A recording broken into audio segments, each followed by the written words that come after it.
It's not about like race or something, it's about sexuality in a way, so yeah. Like all of a sudden becoming this like viral sensation. Apparently people are going to your games now. They look for you. Yeah, I mean, what's all that been like? It's been surreal and overwhelming in the best way. The outpour of the positive support and love that I felt over the last week and a half and 2 weeks, especially being at the University of Hawaii playing these last 2 matches and then heading into the Big West tournament at UC Irvine. It's really special. Really special. So will like the fans come up and have you sign stuff now, like after the games? Yeah. Our 2 matches in Hawaii, I mean, I was there until like it was closing, taking photos and signing autographs and getting laid. It was so surreal to be a part. So okay, I mean, what are you gonna do with this? I guess you could call it newfound fame. Like, how are you gonna? Do you have plans to take advantage of it in any way? Yeah, I do. I have plans to take advantage of it. I feel like, you know, I'm just trying to find out kind of the best option and best route and path to go with it. So yeah, like the volleyball route or maybe the influencer route, something along those lines. This is a moment. Yeah, it definitely is the moment, you know, trying to capitalize the most on it, but also still be my true authentic self with it. What are you studying in school? Because you said you have one more of academic year left to go. I am studying psychology. Okay. So I'm getting my degree in psychology, and then I have another year of eligibility left. So yeah. Wow. And what about your parents, your family now? Because, you know, they're used to the spotlight too, I'm sure, you know, being tall people and we're working, being You automatically get more attention. Right, and being athletes and such. But here you are, all of a sudden all of this stuff happens. What has your family been saying about all of this? They're very supportive. My mom and dad are very supportive of me and my brother, and they've really kind of embraced it all. And I think for them, it's just kind of finding this new reality that life is, because now it's like, oh my gosh, Jordan's on television, oh my god, Jordan's doing this. So it's just, I feel like a lot of people are coming out of the woodworks to come support my family and I mean, you have over 200,000 followers that I've seen now on Instagram and social media alone. I'm not sure about TikTok. I'm sure that like just as many. What are your teammates and your coach, like, what do they say about it? I think for them, it's that kind of new sense of reality for our institution and SC Sun Men's Volleyball, right? We've never had so many eyes on us, and I feel like it's kind of helping us to kind of navigate through it and find, you know, how to make the most out of it. And our teammates, I feel like they're really supportive, and they're kind of like, well, Jordan, we always knew you were a star. It's finally time that people are like really noticing it. So it's really cool to be a part of. Really cool. You have a tournament, right? You're playing on Thursday? Yeah, Thursday at 7:30 against UC Irvine at UC Irvine for the first round of the Big West tournament. Awesome. Okay, in the meantime, though. So you brought this ball. You did. You brought the ball, and I was like, wait a minute, is this like a regular size ball? Because it looks small to me. It looks too small. Yes, it is a regular size. We actually use this at Northridge. Okay. So this is our one of our practice balls. All right. Okay. So teach us, because I know nothing. You know nothing. Okay. So if we're going to pass right now, right? So you want to put your 2 forearms together, and you want to kind of hold and kind of like clasp them in a way, and then you want to have like a slight tilt to your knees. Okay, like a little bend to the knees. Yeah, like a slight tilt to the knees, and then it kind of feels like and then if I toss the ball to you, it would just be kind of like a upwards motion, but not a swing, just kind of like a pump. Okay, go for it here. Okay, let's see. Okay, she's a natural athlete. We'll see if this. Oh, yeah. Yes. Now do him. Bob, do you want to? Ooh, yeah, that was perfect. And then if we're going to set. Okay. So you want to have your hands kind of like a triangle. Okay. Yep. And then you want to have a slight tilt again to your knees, right? And then the ball's going to come and you're going to get under it and then push through your legs and then out with your hands. Okay, and it's supposed to go up. Yeah, up and then out to me, or up and you can catch it, whatever you like. Okay. Here we go. Perfect. That was a little bit too high. A little bit too high. Oh, really? Well, as a setter, you want to put the ball high above the net. Go ahead. Okay, go. Oh, it's perfect. Okay, now we have spike left, and I'm going to leave that to you. Okay, so when we're hitting the ball, right, we want to have... I'm going to toss it to you. You're going to toss it to me. So you can show us all how it's done, okay? You want me to hit it to you? Or do you want me to hit it? Hit it here. Hit it there, okay. Okay. Don't hit her. Don't hit her. I'm going to set it to you. Yeah, you can set it here and then... Oh, come on, give me more than that. Here we go. One more time. And now do one more time, but we want to see the we want to see a little animation. Okay, and then we want to learn a little bit higher then. A little higher. So here, and then it'd be like this. Oh! Like that. Here, you do that now. Okay. Let's do it. Yes, and then yeah.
right, good morning. Welcome to Good Day Late 8s. I'm Jen Lammers. I'm Bobby Castro. Let's get to Maria with a look at the forecasts. A little bit of change today. Yeah, just a little bit, just a few changes. And by the way, that Jordan, he's so cute. He's a doll. No. I He's love him. 6'3", like taller than I thought he would be. Yeah. And such a wonderful young man. I mean, he's so cute, so handsome, actually.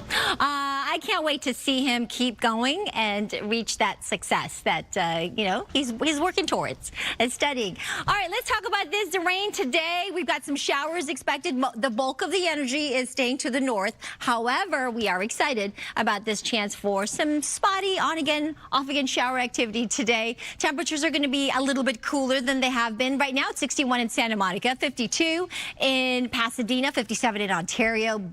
Palm Springs right now, 68 degrees.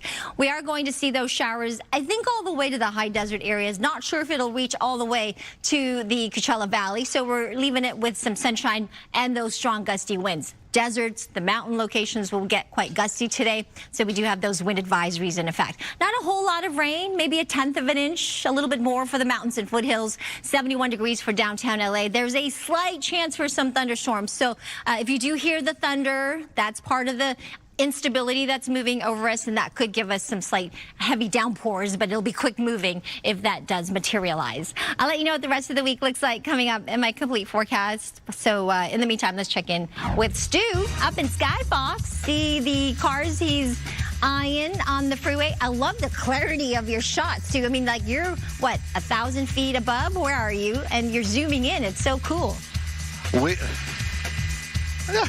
Thank you, Maria. It actually is kind of nice out here. The lighting is perfect. And thank you. We're southbound 5 freeway is what we're looking at.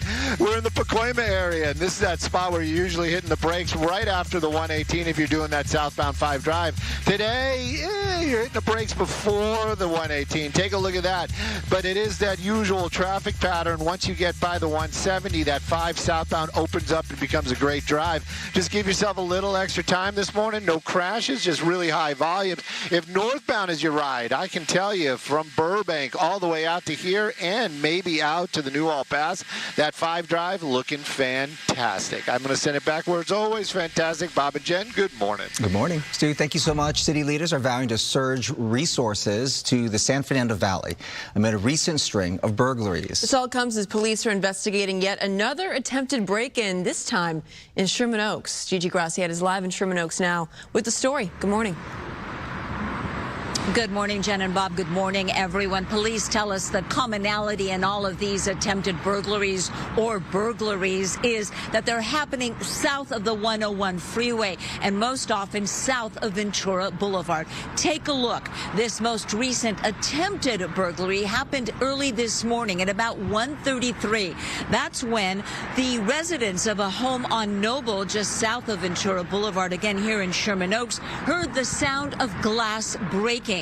Apparently, the residents scared the would-be burglars off before they actually made it inside, so they didn't get away with anything. But even though they didn't steal anything, they did steal the residents' sense of securities. The home burglaries lighting up the community groups, with residents telling us they're concerned. A lot of people are concerned about it. I mean, we've been seeing it on the news a lot, and a lot of fears going around about lots of break-ins, and I don't know, it feels like you hear about it every day. Now, we've counted 11 either attempted break-ins or break-ins reported in just 11 days along the Ventura corridor. Again, that is the one common denominator, although police tell us they don't know if the burglaries are connected. And even though the mayor and the chief of LAPD announced expanded patrols, including mounted units, air support, and specialized teams, including undercover officers, the crews just keep coming. Now, this isn't the first time we've seen something like this happen here in the San Fernando Valley. Back in 2024 and 2025, Encino saw something similar, a surge in home burglaries. They were seeing one almost every day. As a matter of fact, one home got burglarized twice in just about 2 or 3 days. So it's not uncommon for this to happen. And police point out that in the San Fernando Valley as a whole, burglaries are down about 48%, but still Residents here in Sherman Oaks and Studio City, the Valley Corridor, they are concerned. Reporting live, I'm Gigi Graciette. Back to you. All right, Gigi, thank you. Striking teachers in a southeast LA County school district are now going door to door to collect signatures to recall the entire Little Lake City School Board. This morning marks the 4th day of the teachers' walkout. Mario is live in Norwalk with more. Mario. Bob, Jen, healthcare benefits seems to be a major issue here with this strike. Now, we can tell you that active picketing is happening at 9 local schools, and this here is a live look right now at Lakeland Elementary. We've been watching over a dozen teachers, some bringing their children. They've been chanting, sending a message to the district. They won't back down. They won't stop striking until they get better working conditions and benefits under a new contract. So take a look. Teachers say this strike comes down to 4 main issues. They're pushing for smaller class sizes, more support for special ed students, lower health care costs, and no more cuts to their current benefits. They argue recent changes, especially to health care, making it harder to stay in the classroom and support students. So more than 200 teachers across the Little Lake City School District have been on strike since last Thursday, impacting 9 schools, more than 3,600 students in Norwalk, Santa Fe Springs, and Downey.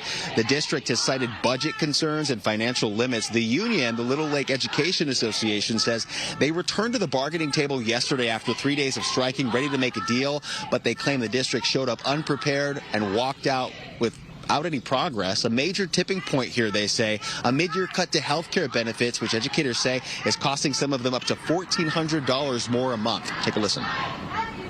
We are not asking for a raise. We're here to ask for our health benefits to be covered just as they have been for the past at least 25 years. I had to drop my insurance halfway through my infertility treatments because of this increase. I know many others around me are also paying out of pocket. Mine got cut and I can't afford $1,400 a month. I had to change plans, and since January I've been trying to meet my new health care. And now the union announced plans to begin the process of recalling all 5 school board members today, including board president Jasmine Sanchez. So first they have to file official paperwork, then collect thousands of signatures from local voters. And if they get enough, it would trigger a special election. Now, back out here live later this morning, there's a planned rally and march near Santa Fe Springs City Hall. That's happening around 11 o'clock while campuses remain open, with the district bringing in substitute teachers to keep students in the classroom. Now, this is an open-ended strike, so they say they'll be out here, they'll be picketing until a deal is reached. For now, live here in Norwalk, I'm Mario Ramirez. We'll send it back to you. The substitute teachers being paid $500 a day. This impacts so many people there. As you said, Mario, day 4 of this strike. All right. Thanks so much. Thank you. Meantime, let's get up to Stu for a check on traffic. Good morning. Hey, good morning, Jen. Good morning, Bob. Good morning, everybody. Skybox traffic brought to us by My Home Sold. Made our way over to the 405. That's going to be North Hills, northbound or southbound. Still North Hills is what you're driving through. But if southbound is your ride, give yourself a little extra time. I'm showing you the portion that actually is the good portion of that south ride. Coming away from the 118, you hit the brakes. There's a little bit of opening, but you can see it right there. But if this is your ride, you know the drill. You're back on the brakes, super slow and go as you make your way over the hill.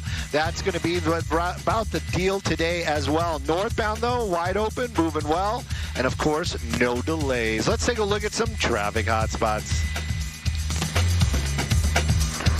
Hello, I'm Adrian Hernandez with MyHomeSold.com, and we want to buy your house cash. We save you money with no commissions, no fees, no repairs, for free, no obligation, as is cash offer. Go to MyHomeSold.com.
Our top stories this morning, 2 people were hurt when flames burned through an apartment in Canoga Park overnight.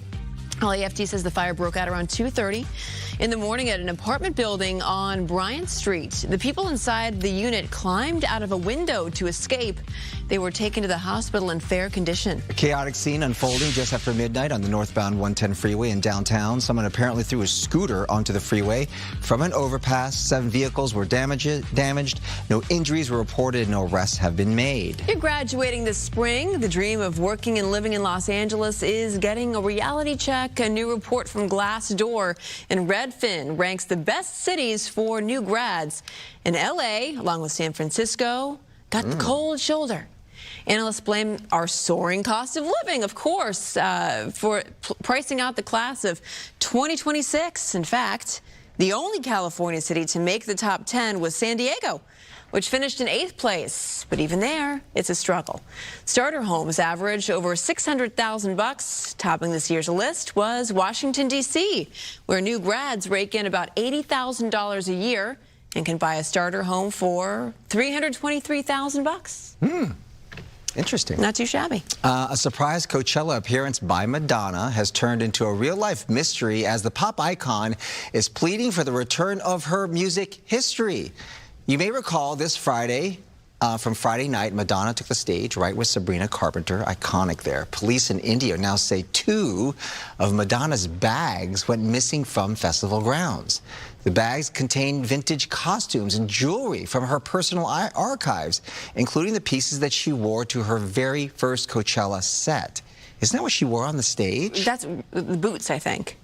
So Madonna says the items likely fell off of a cart, and she's now offering a reward for their safe return. If you have any info, the India Police Department wants to hear from you. Wow. Hey, we don't take Madonna stuff. No. Yeah. Plus, there's a reward. Unless it's up for auction. You know. Right. That's like sacrilegious. Yeah.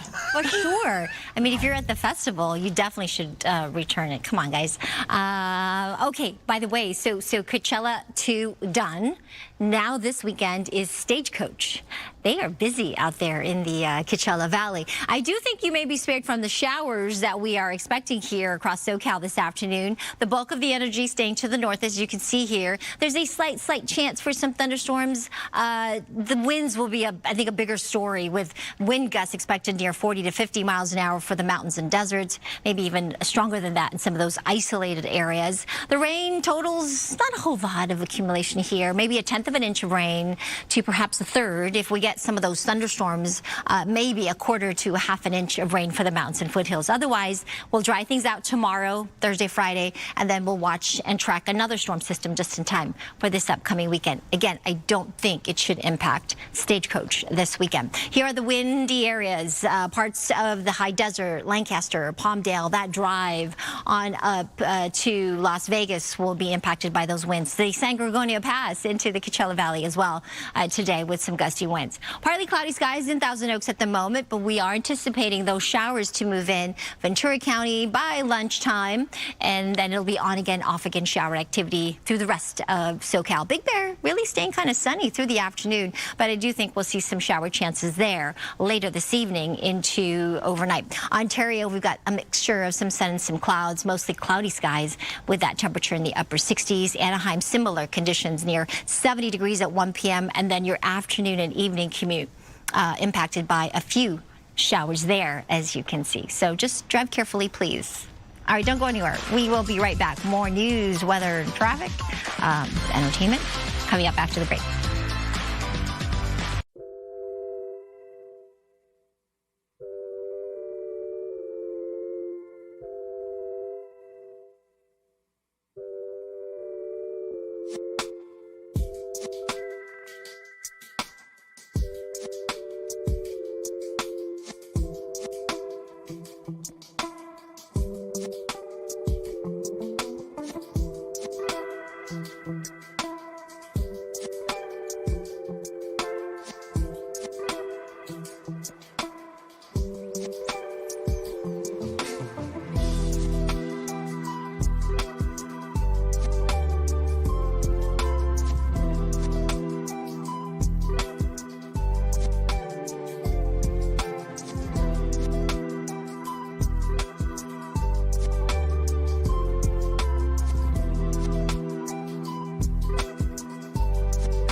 winner. For Armenian Heritage Month, we're shining a light on a local family business that turned a small immigrant dream into a global jewelry brand. Roxia visited their factory and has their story. The Tacori family, the creators of Tacori, built their company right here in Los Angeles. Every piece is still handcrafted locally in Glendale. Here's the story behind one of the most recognizable names in bridal jewelry. The story of Tacori started with two Armenian-Romanian immigrants and a little bit of humor. We call my father the founder. And he's called the founder because my mother's family moved to the U.S. with my grandfather, who was a jeweler. And when my dad moved to America and met my mom, he found her and got into the jewelry business. Otherwise, he wouldn't be in the jewelry business. So he's the founder. Heige and Gilda met in Los Angeles in the early 70s and built a small jewelry business from scratch. He always jokes saying, I started dating her because she had a car. And she spoke English. He didn't speak a lick of English. It's pure love. What started as a small operation grew into a brand recognized worldwide. They built the foundation of the business. It was the two of them and maybe one other person. He was out on the road. She was managing the office. Paul and Nadine grew up in the business, working there every summer. Today, they run the company side by side. She leads design. He handles sales and marketing. We had a really unique look that we created called the Tacori Crescent, which can only be found in Tacori rings. Every piece is handcrafted locally. It's handcrafted here in America is really key to what we do. We have a design element that nobody can duplicate. We've given a trade dress by the government, so it's literally only can find it in Tacori. And then we had some really cool things happen where we did Tristan and Ryan's wedding. We did multiple series of The Bachelors, which elevated the brand from there. The company went from 25 employees to 125. Tacori is best known for its engagement rings. That's the #1 purchase. Hand engraved is in high demand, and there's very few people who are able to hand engrave pieces of jewelry today. Sometimes pop culture plays a role in what people want. For example, Taylor Swift's engagement. We've seen trends come and go in engagement rings, and we've seen trends stick for a very long time. It was literally overnight. She got engaged. The next day, we had our stores calling, saying customers are calling in and asking for that ring particularly. It's never been that fast. For the Tacorian family, their roots and community matter just as much as their designs. They were recently recognized by the Children of Armenia Fund for their ongoing generosity and support of education programs. One of the most important things to me, which is helping and giving back to kids, helping them have a future and opportunities for the future. A family legacy still sparkling. Their story is proof of what can happen when craft, community, and opportunity come together. This country allows everybody the opportunity to come without speaking the language, without having any money. If they work hard and they're committed to what their craft is or what their vision is, you have the greatest chance on earth to do it here. That's what I love about America. That's why I love keeping our business here in America. Some interesting facts about Tacori. They produce more than 15,000 pieces of jewelry every year, and more than 40 hands touch a single piece of Tacori jewelry before it leaves the building. And help us celebrate Armenian heritage, we have a special this Saturday. Our special airs at 5 p.m. You can watch it right here on Fox 11+. Also, it is streaming on our Fox local app, so there you go. Every year, I always learn something new. Thanks to you. That's the goal. Yeah. Good. Yeah, you do a great job. 40 hands touch a piece of jewelry. I know. Wow. This, by the way, is Tacori. Not diamonds, but yes. Yeah. But that's the thing. You hear like a Tacori diamond is a trademarked thing. Like it's its own deal. Yeah. It's pretty cool. I do remember Tristan and Ryan's wedding, too. That's right. That was the original. Yeah. And they're the only couple, or are they one of the only couples? One of the only. Who stayed married. That's right. So the success of The Bachelor back in the day. Congrats. There you go. Thank you. A slight tailwind helps the defending champs of the 130th Boston Marathon win again for the second year in a row. John Courier from Kenya took first place, finishing in 2 hours, 1 minute, and 52 seconds yesterday. That's the 5th fastest marathon of all time. On the women's side, Kenyan Sharon Lokiti defended her title, finishing in 2 hours, 18 minutes, and 51 seconds. Some 30,000 runners competed in the 26.2-mile race. I love the Boston Marathon. Yeah, me too. Wow, it's Boston. to see. Lovely Boston. It's the home of the baked bean and the cod. Still ahead. LA's biggest pizza party is back, and we have Coco live at Pizza City Fest. Good morning.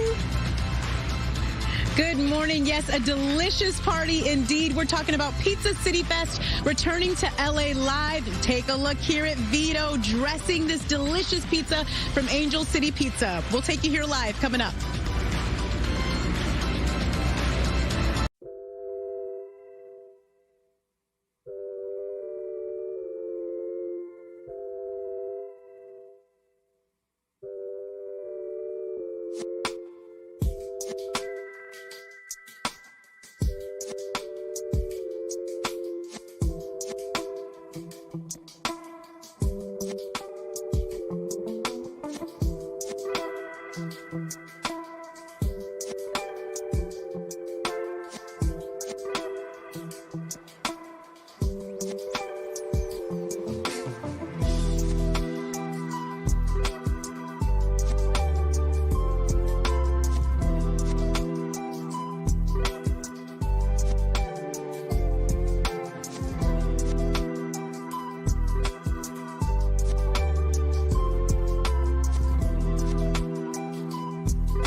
Good morning.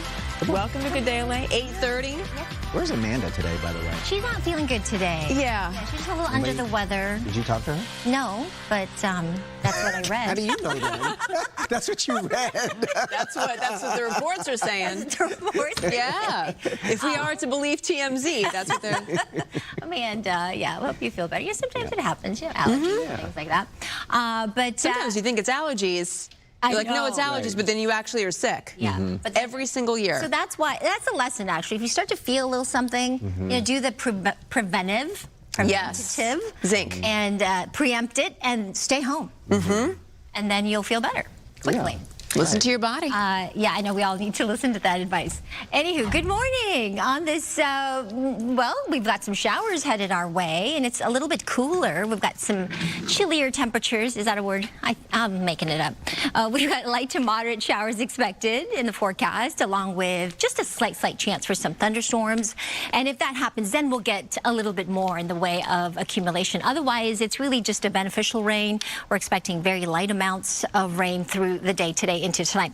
Cooler temperatures, like I said, dipping slightly below the average, and then it'll be dry the rest of the week. I think we'll be done with the showers for tomorrow morning's commute for the better part of it anyway, and then into the rest of the week before another system tracks our way. Right now it is 61 degrees downtown LA, kind of a mix of some sunshine and some clouds, and we have had a warm April. Really, we've had most days here, including the last day yesterday, being an above average high temperature, although we are on this cooling trend today, expecting even cooler conditions than yesterday. We've had 3 rain days so far this month of April, and hopefully we'll add a 4th day with today. But 71 is what we're expecting for downtown. That is slightly below that average of 73. That sun will set at 7:29 later this evening. Just a quick look at our future wind gusts, because that, I think, will be the bigger story, especially if you've got a high-profile vehicle. You can see the brightly colored areas, the mountains and the deserts, where we're seeing these 30, 40+ mile-per-hour wind gusts. This will continue through tomorrow afternoon. So I think maybe these wind advisories will be extended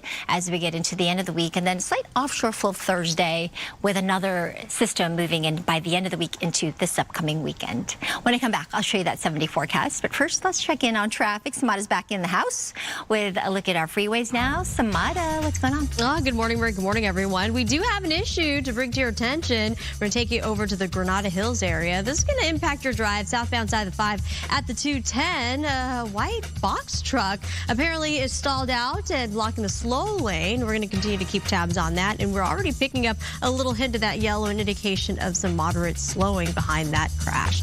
Real-time traffic shows us 52 minutes leaving downtown to get to Santa Monica. That's all very typical for this hour. We've got 30 minutes to ride northbound 110 from the 405. Add that to the list, and a lot better here. Looks a lot better both directions along the 10 at Sunset Boulevard. Things are cruising along. Roadways are dry for now, but as Maria and I have been pointing out, the fact that rain could be coming into your neighborhood, so you want to be prepared for that, especially in the afternoon commute. Back to you, too. All right, Samana, thank you. One of LA's most beloved food events returns to LA Live this weekend. We're talking Pizza Fest. Coco's in downtown LA with a sneak peek. Good morning. Hey there, LA Live is going to be the place to be this weekend for Pizza City Fest. It's returning here to LA Live, an amazing event. Tell us more about it. I'm here with Steve, who is the founder. So tell us about Pizza City Fest. So this is our 4th year now, Coco. We're so excited to be back at LA Live. It's 20 different pizzerias each day, all baking live on massive ovens. So all the pizzas are fresh and hot, just like in the pizzerias. Unlimited pizza, unlimited desserts, unlimited drinks for one price. We've also got a theater with demos and panel discussions. People can learn about pizza, how to make better pizza at home. It really is, it's saving people to drive all over Southern California, because we've curated this from Santa Barbara to San Diego to the IE and everything in between. So it saves you the drive. Everything is made right here at LA Live.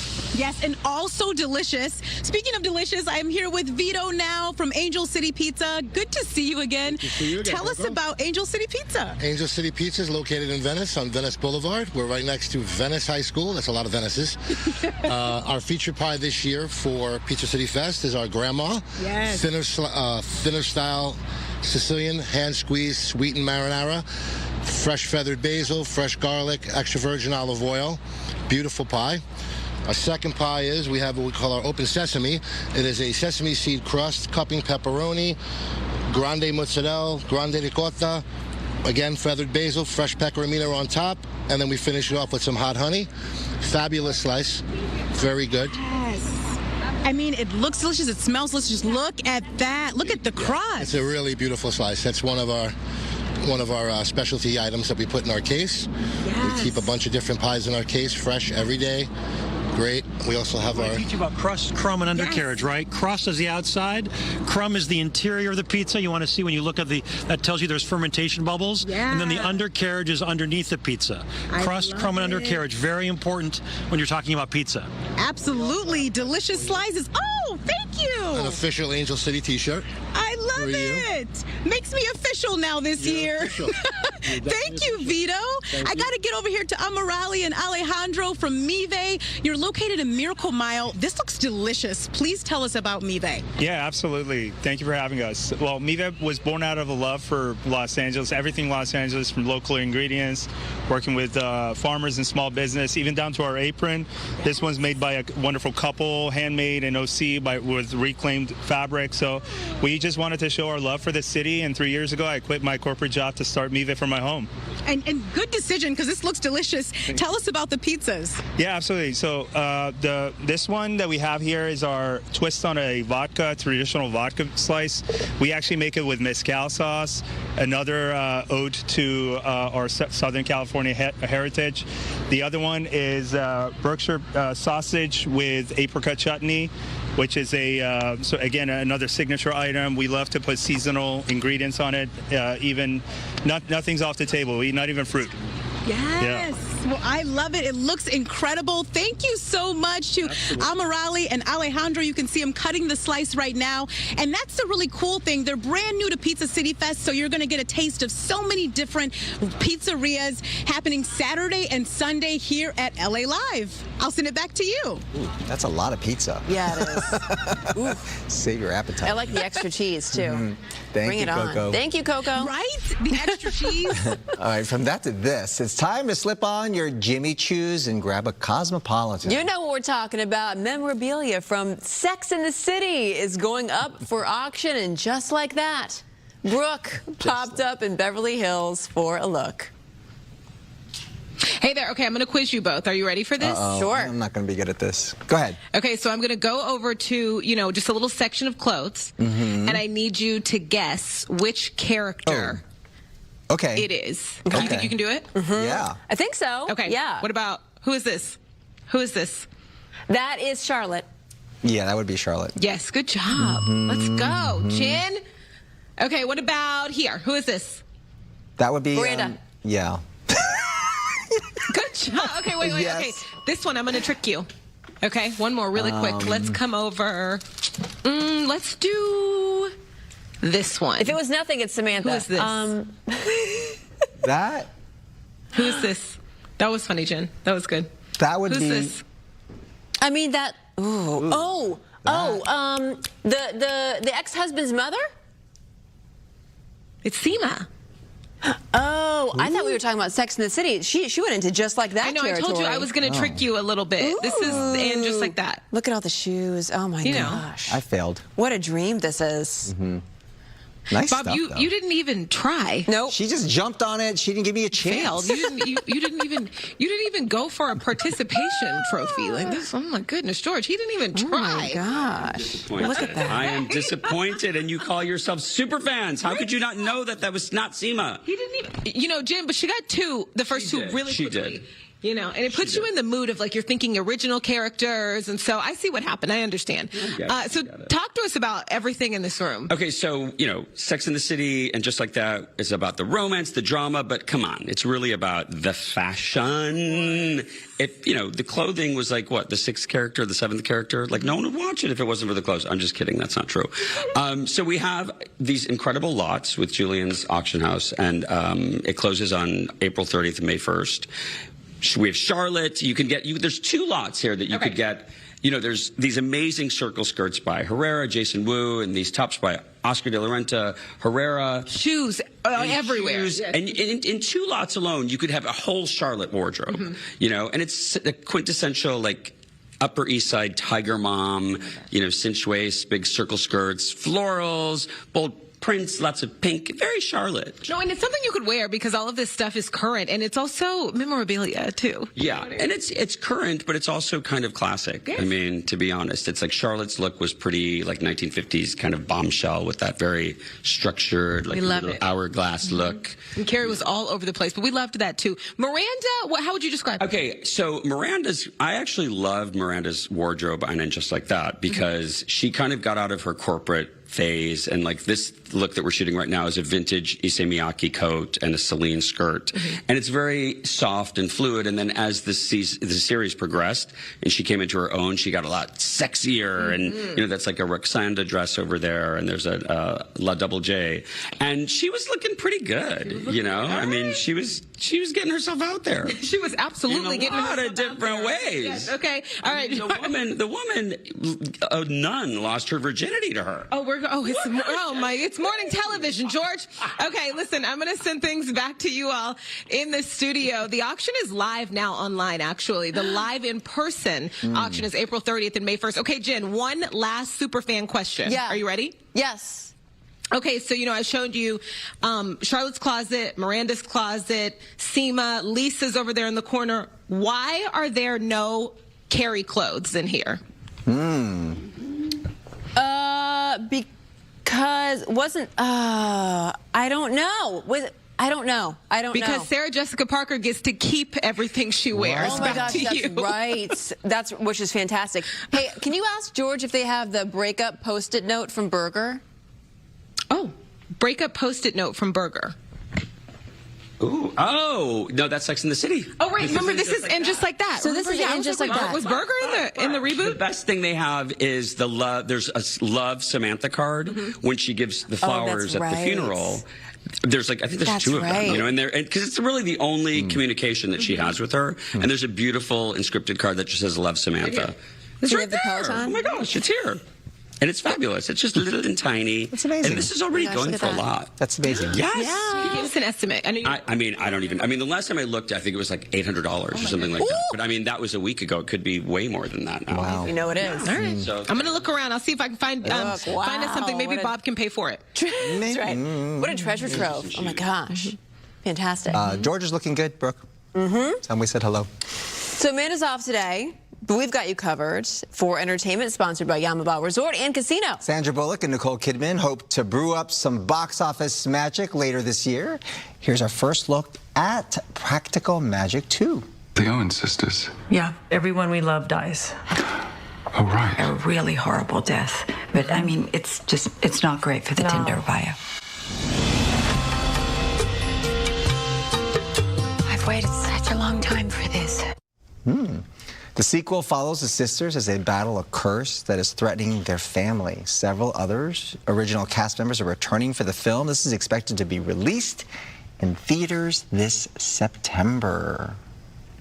God, they look great. They do look great. Truly is witchcraft right there. And now to this. Any Drake fans watching this morning?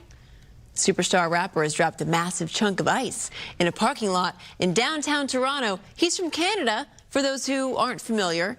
His next album is called Iceman, so this is a big promo for that. Fans are losing their minds trying to get inside the giant block of ice. There it is. Whoa. They're using fire, sledgehammers. Drake posted on social media that the release date of his 9th studio album is hidden inside the ice. Oh my gosh. Wow. How dare he? This is a lot of ice. Yeah. It will take several days for this to melt, so we'll see who wins. Fans or Mother Nature. What a great promo. Marketing ploy. God. 100%. And it must have been a fortune to get that much ice. Yeah, look at people are trying to burn it. Oh my gosh. Hilarious. Okay, so last hour we asked you, what kind of movies do you want to see more of? A rom-com, book adaptation, sci-fi? Wow, no one wants to see a remake or a sequel. I think because we're sick of them. I think there's been so many. So many. So many. Or horror. Okay. So most of you say rom-coms. Close second. That's my genre right there, is horror movies. The sequels aren't always great. That's the problem. I know. Yeah. They rarely are, actually. So you guys actually reached out to us. We have some comments. We have comments? Yes? No? Oh, look. Rosie from I feel like Fontana. Good morning, I feel like Fontana. Rosie is actually Amanda in disguise. Maybe. It's halfway to Halloween. Yeah. I'm a sci-fi kind of gal, but I do love a good rom-com. With that being said, love you, Jen and Bob. Love you right back there, Stacy. Is that really Amanda? No.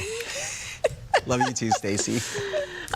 Thanks for weighing in. So a group of well-dressed guys at a Minnesota Twins game caught the attention of the TV announcers because of a sign they were holding. It said, Twins game 110, wedding 4:30. Oh. I have so many questions.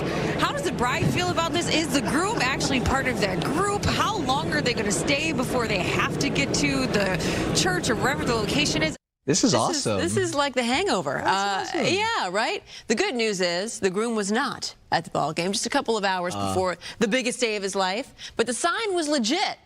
The guys said the wedding was nearby and they weren't worried about being late. Unless the game, of course, went into extra innings, in which case, of course, they said they would have to stay. Wow. Well, I mean, Yeah. Come on, fellas. That's kind of fun, though. Yeah. Speaking of weddings, Disneyland is now offering weddings outside the iconic Haunted Mansion. Some of the details may scare off hopeful couples. Ceremonies have to begin by 5:20 in the morning. What? And you need to be done and out there by 6:30. So basically, no one's going to be at your wedding. It's going to, right? That's too early. You can't expect people to be up there at 5:20 in the morning. Early. It's $40,000 minimum. And that's for 25 guests. The weddings will launch in July. So they're doing it obviously before the park opens, and they can like kind of fix everything up before the park guests come in. Still dark, so you still get that, you know, magical lighting of the Haunted Mansion behind you. Right. Okay. And 40 grand, honestly, when you consider how expensive weddings are these days. For 25 people, not too bad. Yeah. Just an early call. Mm-hmm. Okay. What do you think, Savannah? Sounds a little scary to me. You know, haunted house. Okay. I get it. He's like the queen of puns. No, that's Amanda. Yeah, I come second. Good Daily Traffic is sponsored by law offices of Jacob and Ronnie. Call jacob.com. And we have this issue working at this hour. Westbound side of 60 at Theodore Street. A vehicle collision happened there. Emergency crews are headed to the scene. It may delay you a little bit. There's just enough activity in the Moreno Valley area. Here's a look at our real-time traffic. 47 minutes. A little bit of improvement from the last I'd say last 15 minutes. This is downtown, heading through Mid-City to get to Santa Monica, northbound 110 from 45. Just a little bit over half an hour. Roadways are dry and things continue to move along. Here's a look at West Covina, 10 westbound, Sunset Boulevard. A little bit higher volume. Meanwhile, eastbound stretch, outbound, looking at a tad better there. Here's a look at some other traffic hotspots. So I do hot yoga every day. After the accident, my lower back was so stiff I couldn't move, and I called Jacob. They treated me like a king. I did not have to deal with anything. If you're in an accident, call Jacob. Call Jacob.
And this weather is sponsored by the law offices of Larry H. Parker. We're waiting on that storm, guys. Taking a look outside. We do have a mix of some sunshine and some clouds, and we will look for spotty showers not too long from now, actually. The latter part of the morning commute into the afternoon, we'll start to see some of those showers, mostly for Ventura County, then eventually into LA, Inland Empire, and then I think your afternoon commute will be impacted by on-again, off-again spotty showers.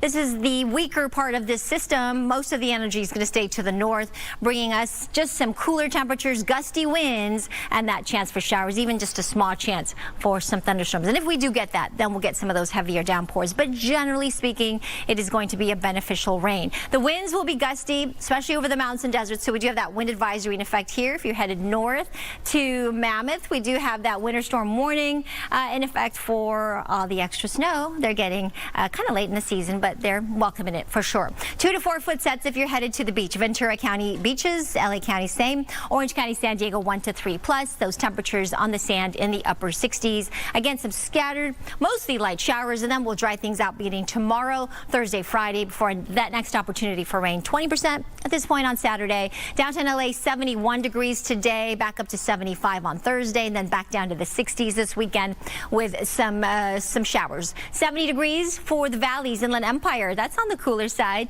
It'll get closer to 80 again as we get on with the rest of the week, but then cooling off for the weekend. The mountains 57. We've got those wind advisories in effect for the deserts as well as the mountains. 68 in Lancaster. Those winds really kind of gusty, and then out towards the Coachella Valley today. 88 degrees in Palm Springs. Even there, cooling this weekend to the 70s.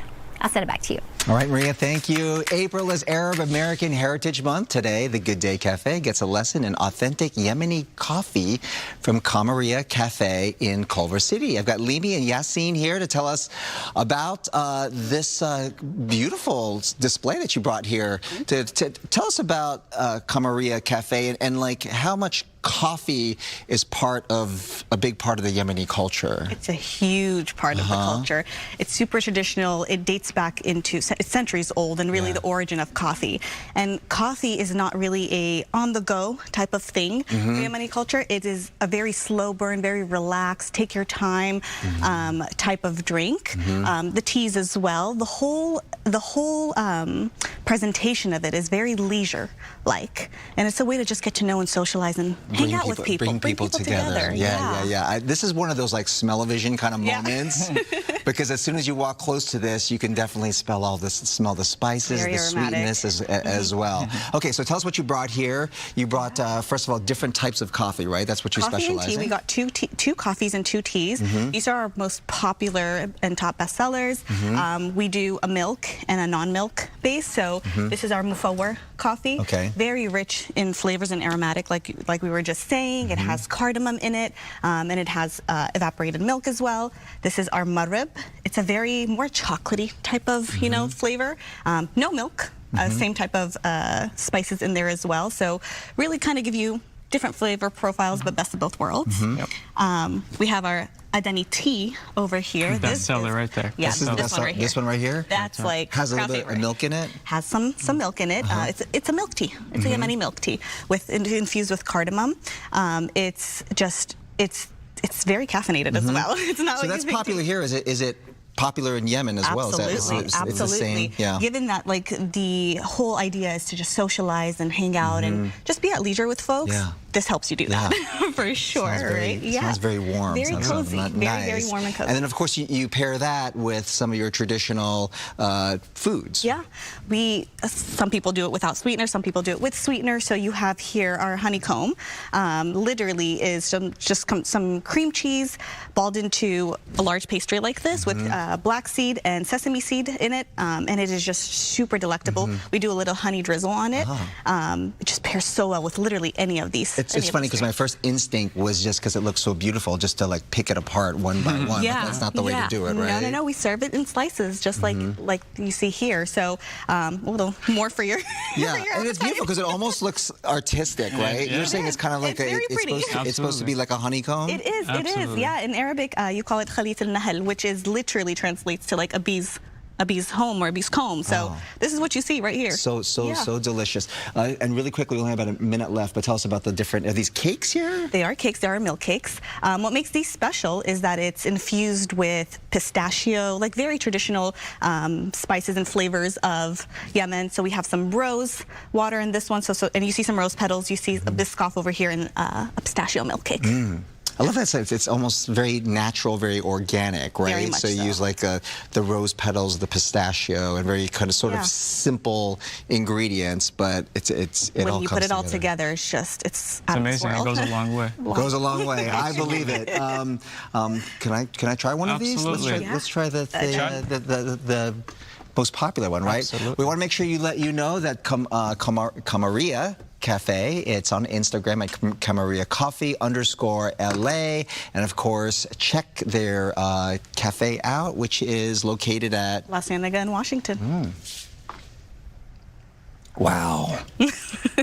That's amazing. That's amazing. Okay, we'll be right back. Yeah, I can see us sitting around. Yeah, it's conversation.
Welcome to the 9 o'clock hour of Good Day LA. I'm Roxy Carpadian. And I'm Sandra Endo. We do begin with breaking news at this hour. An arrest in connection with a deadly stabbing in Burbank that left one mother dead. Gigi Graciet has been following the story for us, and she has the very latest right now. Gigi.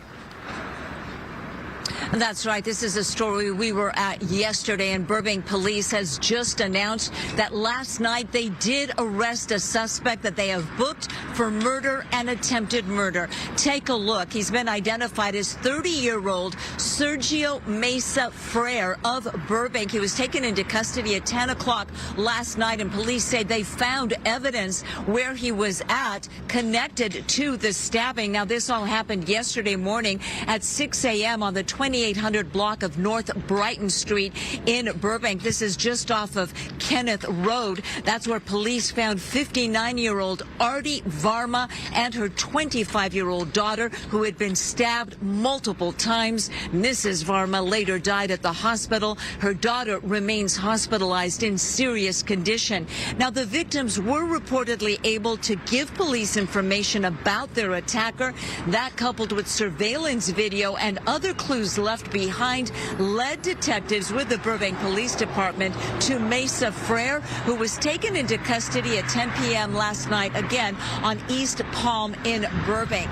Again, a suspect has now been arrested in the murder of a 59-year-old Burbank woman and the stabbing of her 25-year-old daughter, who remains hospitalized. Police are not saying what the connection is between the suspect and the family, but it is believed they knew their attacker. Mesa Frere is being held on $2 million bail. Reporting live, I'm Gigi Graciette. Back to you. That is a terrible story. I know you're still working, trying to get more details confirmed, but what more do we know about the victims aside from the fact that it was a mother and daughter?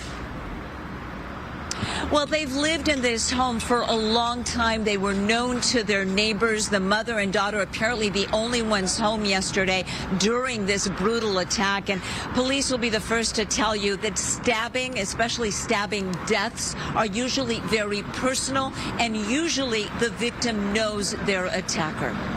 It's really terrifying when this news came out, and I believe the victim's father and husband was overseas at the time and got the news.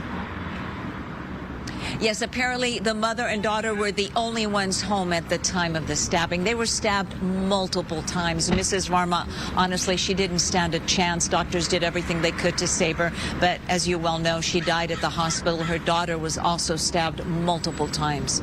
Terrible story. Awful. All right. We'll wait and see what more we can learn from this awful incident. Thank you so much, Gigi. On to this now. 2 people were injured when flames burned through an apartment in Canoga Park overnight. The LAFD says the fire broke out around 2:30 this morning at an apartment building on Bryant Street. The people inside the unit climbed out of a window to escape. They were taken to the hospital in fair condition. The cause is under investigation. Happening today, a milestone for some Malibu families displaced by the Palisades fire at 10 o'clock in the morning. Just about an hour from now, Supervisor Lindsay Horvath will join neighbors in the Sunset Mesa community to officially break ground on a coordinated rebuilding effort. The project tackles 21 homes at once using streamlined county permits to cut costs and speed up construction. The new builds feature state-of-the-art fire-resistant material to protect homes from future wildfires. And let's talk now about something that will help to mitigate fire danger, and that's the talk about the shower chances out there for us. We're watching and have been tracking this area of low pressure really since last week. The bulk of the energy is staying to our north. You can see the scattered rains, some yellows here showing up on the radar indicating some of the heavier downpours. This is mostly centered into northern central California and the Sierra Nevada. We're catching the tail end of this cold front, so it's the weaker portion, but that is going to bring us a little bit of instability and a chance for some spotty showers throughout SoCal. And there's a slight chance for some thunderstorms. And if that occurs today, you might hear some of that thunder a little later this afternoon. That could give us some heavier downpours. And so some slightly higher rain totals expected in those areas. But generally, a really beneficial rain for us here with helping to mitigate that fire danger. 63 currently in downtown LA, 60 in Ontario. It's warmer in Palm Springs with that 73 degrees. And that will be the warmest spot today with that 80. 88 degrees, but that's actually a little cooler than the last several days. 60s in the high desert, upper 50s up into the mountains with some gusty winds there. That chance for showers, I think, extending into some of the high desert areas. Along our coast, 69, 71, that's it for downtown LA, so that is slightly below the average too. Just 70 for the valleys and the Inland Empire. I'll go over some of the other details on how much rain, where, coming up in my complete forecast. In the meantime, I'll send it back to you. The U.S. military has boarded an oil tanker in the Indian Ocean suspected of smuggling Iranian crude oil. The Pentagon says the operation was conducted without incident as part of efforts to disrupt illicit networks supporting Iran. This comes just ahead of a fragile ceasefire deadline between the U.S. and Iran, with tensions running high. Vice President J.D. Vance is expected to head to Pakistan today to lead the second round of negotiations in Islamabad. It's unclear if Iran will send a delegation. Both sides remain dug in, with President Trump warning lots of bombs will start going off if there's no agreement before the ceasefire deadline. Today, Senate Democrats will try to force a fifth vote on a war powers resolution, and if passed, it would effectively end the U.S. military operation unless Congress signs off on it. The singer known as David remains behind bars this morning, charged with the brutal murder of a Riverside County girl. The singer's full name is David Burke. He made his first court appearance in a downtown LA courtroom yesterday. Prosecutors say that Burke killed 14-year-old Celeste Rivas Hernandez, dismembering her body before stuffing the remains into the trunk of his Tesla. LA County District Attorney Nathan Hochman says Burke killed the girl to cover up a pattern of sexual abuse after she threatened to expose him and ruin his career. Through his attorney, Burke pleaded not guilty to charges that included first-degree murder, repeated sexual abuse of a minor, and mutilation of human remains. Prosecutors say that Celeste was last known to be alive on April 23, 2025, when she went to Burke's home in the Hollywood Hills at his invitation. She was never seen alive again. Her body was found 4 months later. Yesterday, the district attorney talked about why it's taken so long to bring charges. In a situation where you don't have an eyewitness account, or we can't point to a video that shows the killer killing someone, you have to go through the very rigorous and thorough investigation to look at all the digital and forensic evidence. Burke is being held without bail, and because of his murder charge includes special circumstances, he could face the death penalty if convicted. He's due back in court on Thursday for a preliminary hearing. There's developing news from the governor's race. Betty Yee just dropped out, saying she couldn't secure enough donors or undecided voters with 6 weeks left before the primary. I am announcing my campaign for governor will be suspended. Public service has been the honor of my lifetime, and attentive leadership really requires one to recognize the times that we're in, understanding the ills and the challenges we face, and how best to serve. But this is today really a chance to say to every volunteer, to every supporter, every donor, every person who put their trust in me, to say thank you. Yee teared up when she thanked her siblings for their emotional and financial support. She did not yet endorse another candidate, but she says she will do so in the next few days. 6 Democrats and 2 Republicans are leading polls ahead of the California June 2nd primary election. The 2 top vote getters advance to the November general election. It is day 4 of a teacher strike in the Little Lake City School District. What's the status of negotiations, though? Mario has the latest from Norwalk. Good morning. Sandra, Roxy, good morning. Both sides remain stalled on a new contract for hundreds of teachers here in the Little Lake City School District. Now, we're at Lakeland Elementary, and you can see there a small group that's left behind. We saw about 24 teachers picketing here this morning at this campus, one of 9 throughout the district. Teachers and supporters now heading to a rally and march near Santa Fe Springs City Hall at 11 o'clock. So let's break it down. Union leaders with the Little Lake Education Association say their demands are simple: protect class sizes, increase support for special ed students, keep health care affordable, and protect current benefits. Those are the 4 main sticking points here. The union says a mid-year health care cut costing some employees up to $1,400 more a month, and that's part of the reason they walked off the job starting Thursday of last week. This strike involving more than 200 teachers across the Little Lake City Schools District, which serves about 3,600 students here in Norwalk, Santa Fe Springs, and Downey, and things are escalating. The union saying it's starting the process of filing paperwork to attempt to recall all 5 school board members,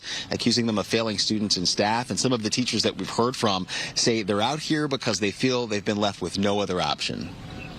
I am a 4th and 5th grade combo teacher, which means I teach both 4th and 5th grade at the same time. This year I'm split right down the middle. So personally, a challenge that I have is trying to teach 2 math curriculums and 2 social studies and 2 sciences, all with 33 students in the class at the same time. I think it's really disheartening to see where our district is going, and this isn't the district that I grew up in. So I definitely want things to go back and start rebuilding that relationship. And as the strike continues, district officials say over the past 5 years, these teachers have received an 18% pay increase. And the district also argues they've been negotiating, offering to cover up to 85% of health care costs, but say that proposal was rejected. Now, right now, while teachers continue picketing, we can tell you that campuses remain open. That's something that the district has been stressing to families. They've brought in substitute teachers here at a rate of about $500 per day. The union says that's triple the normal rate for substitute teachers, and those educators that we heard on the picket lines, they say these students just aren't getting the rightful education they deserve as this work stoppage continues. Live here in Norwalk, back to you, Sandra and Roxia. All right, we'll be following this. It's such a big deal in that community. Thank you so much, Mario. Now to this heartwarming story. It's a moment caught between some young siblings. It happened at a Pittsburgh Pirates baseball game. Watch as outfielder Jake Mungum tosses a ball to a fan in the upper deck. A young boy was ready with his glove to make an impressive catch over the railing. What happened next, though, is really what stole the show. You see that? The boy immediately handed the ball to his little sister, who threw her arms in the air in celebration and gave him that huge hug. She was extra thrilled to get that ball because if you look closely, you will see she was wearing a Pirates jersey with Mungum.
this message.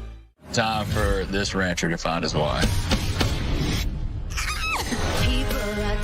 I'm dating to marry rather than just to mess around. I'm just looking for somebody that I connect with. I got my home, I'm just kind of missing that person to share it with. Take your shirt off. No.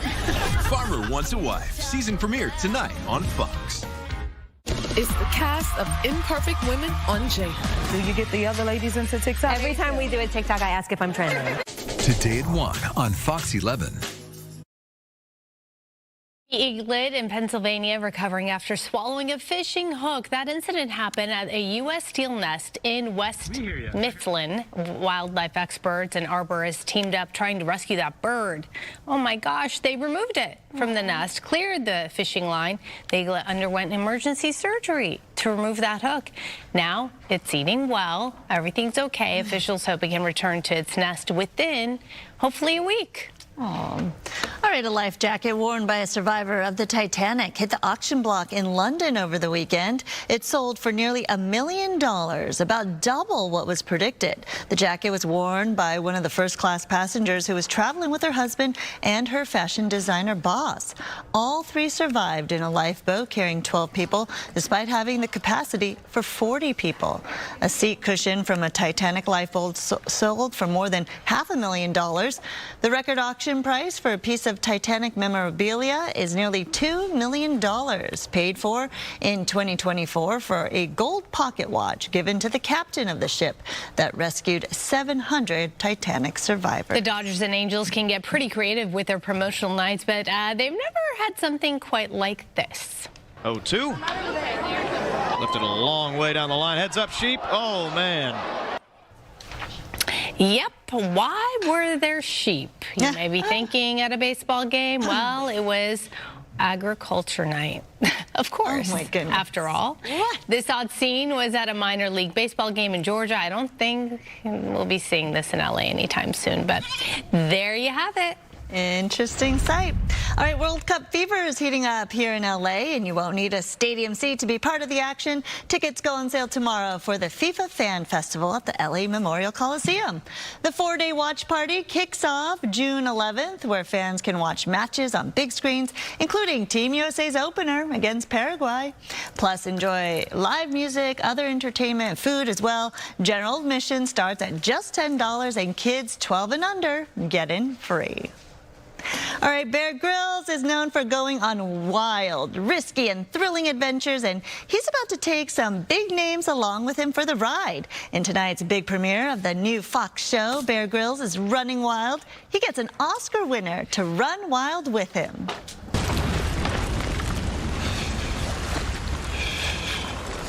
Trust the gear. I know mathematically, and the science says all this stuff can hold you, and I get it.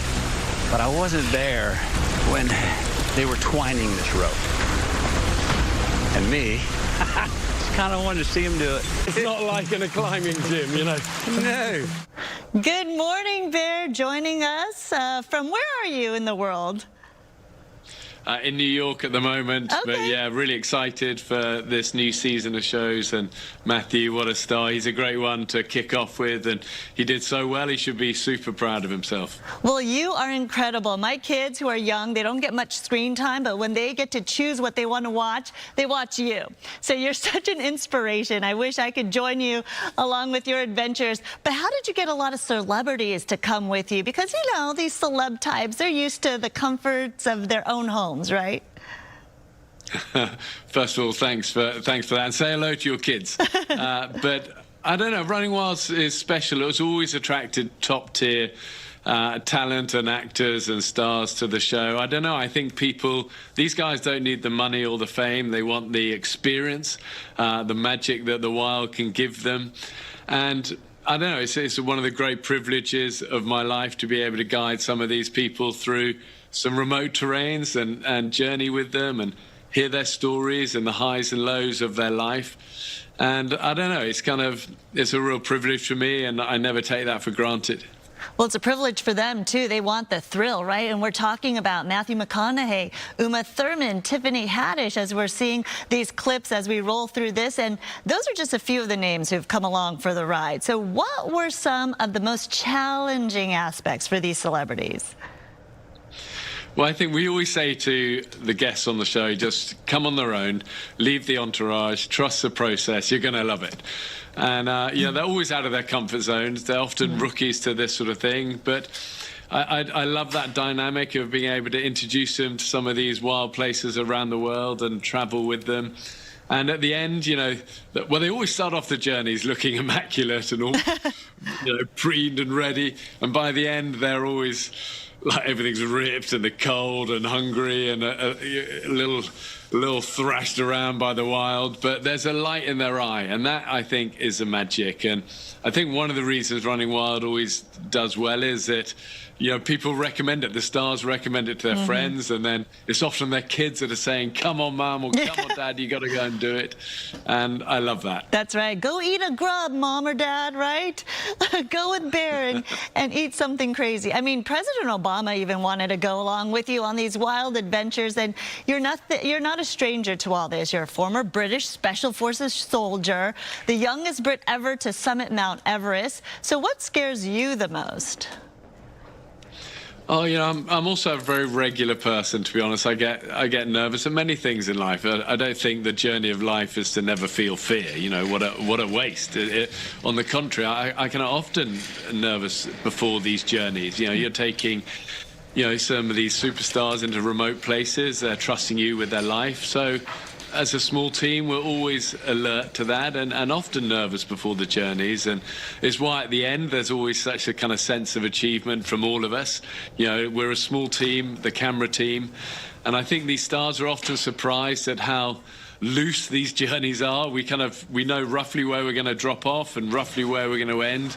But beyond that, we sort of take a bunch of rope and we gun it and go. And I think that's part of the magic. A shout out to your crew there, too, because they're along with you for this wild ride. Now, you said before the worst thing you've ever eaten were raw goat testicles. First of all, how would you describe the taste of that? Yeah, listen, there have been a lot of bad things I've had to eat over the years, from camel intestinal fluids to rat brain to I don't know, skunk anus, that was bad. Yeah, testicles are bad. I don't know. I think of that, the one tonight with Matthew McConaughey. I bought some reindeer testicles to that one. He bought a hip flask of his tequila, and actually we sat around the campfire drying our socks and put the world to rights. But he's such a fun guy, and he's full of so many amazing stories. And it's a really fun one to kick off the season with. So did he try that food and he chased it with the tequila? Yeah, he did. I mean, listen, Matthew's he lives all in, doesn't he? He's total commitment, and I love that. But, it wasn't just, we had so many. What else do we eat on this season? I kind of try and think. A lot of snakes, a lot of tarantulas. I mean, poor Elizabeth Banks, she was in at the deep end with things, and Michelle, we caught a rattlesnake with her, and I don't know. It's part of the journeys often, because you need to keep the food and the energy up, so you're going to have to forage what you can along the way. Right. This was Matthew and me drinking some water in a glacial lake. It's one of the few places you don't have to worry about it being contaminated. It's about as pristine as it can find on planet Earth up there. That was special. It looks beautiful, and we can't wait to watch all the adventures that you're going to have with this team. So thank you so much. Of course, we want to remind everyone that Bear Grylls is Running Wild, premieres tonight right here on Fox. It will air Tuesdays and drop on Hulu the following day. Thanks so much. Be safe. Take care, guys. Bye-bye. We'll be right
And welcome back to you. I'm meteorologist Maria Quaban. Good Daily Weather is sponsored by Pechanga Resort Casino. We've got some clouds outside. We're still waiting on the showers.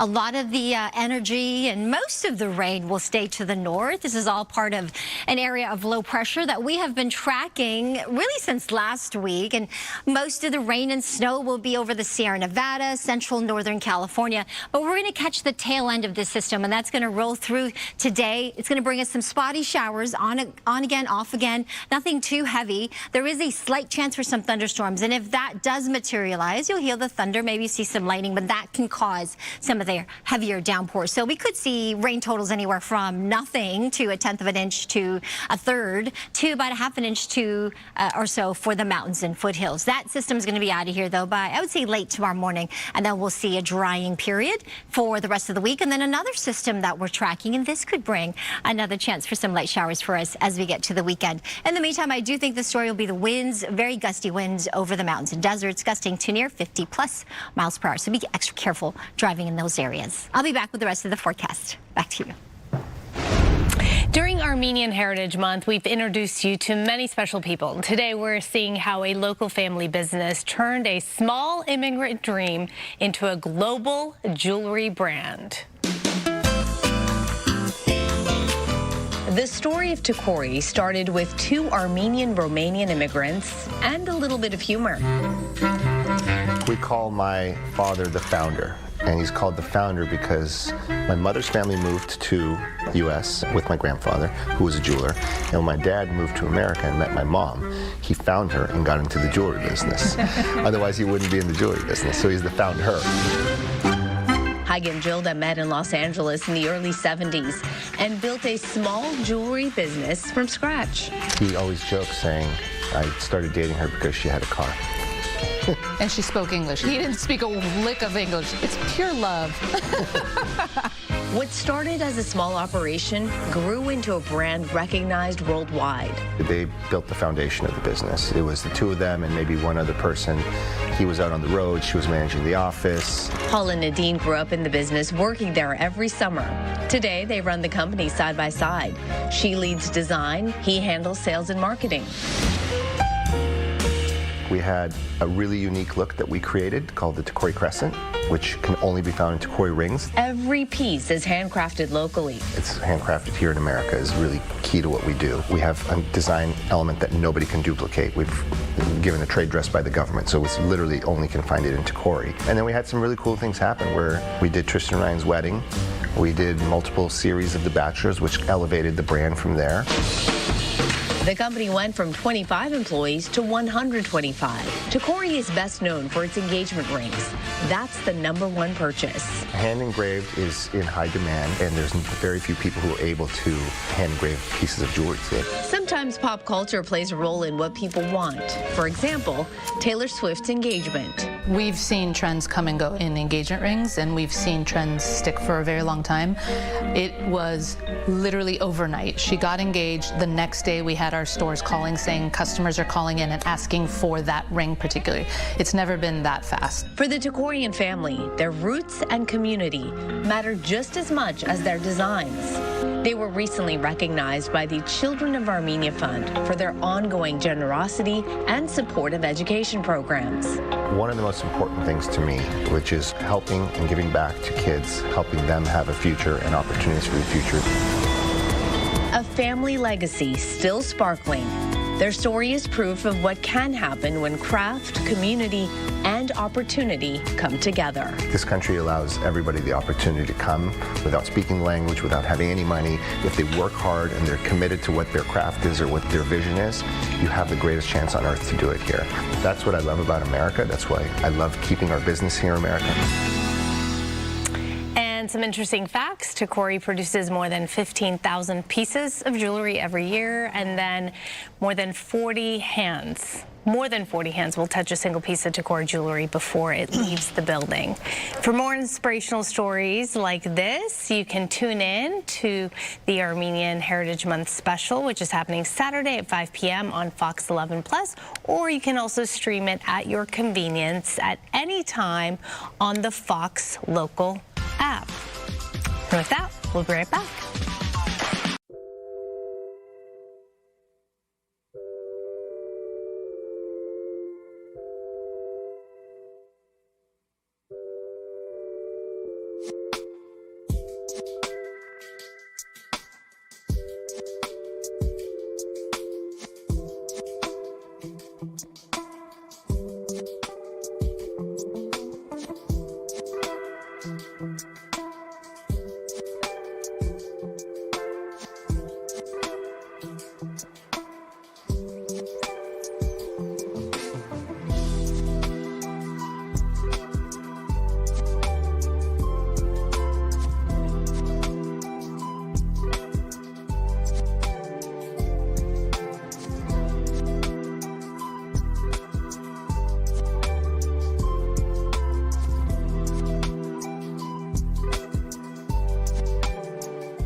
Good morning. Welcome to Good Day LA. Dozens of top pizza makers are getting ready to fire up their best slices this weekend. Coco McAvoy live in downtown LA with a preview of Pizza City Fest.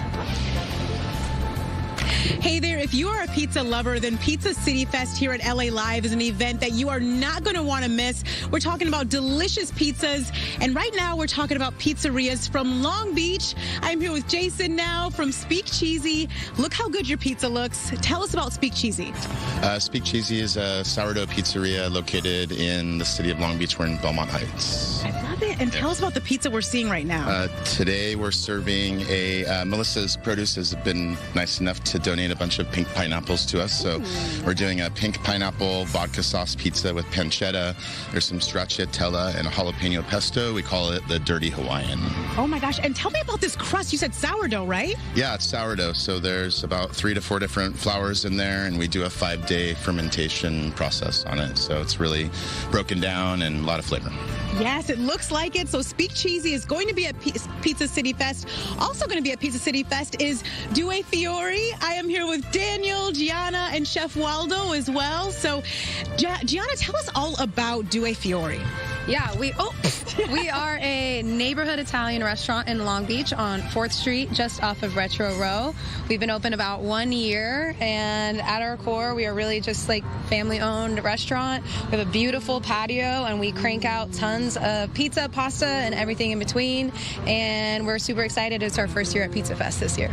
We're excited for you. This looks so delicious. And Daniel, tell us about this pizza we're seeing. So this is our #1 seller at the restaurant. This is the Ad Diavolo pizza. This is what they line up for Chef Waldo's creations. And it's spicy sopressata salami with our homemade spicy honey, mozzarella, and you get this cheese crust all the way around the edge. Yes, okay, so you knew I was going to ask you about the crust, but this is amazing. Thank you so much, all of you, for joining us with this. Also, I got to shout out the fiancés here, Gianna and Daniel. I love that so much. They're a great couple, got a great business here, too. So come out to Pizza City Fest. Look at the information on your screen right now so you can be part of this, happening Saturday and Sunday here at LA Live. Make sure to get your tickets. I'll send it back to you. Well, first of all, thank you so much. Tell them for sending us some pizza.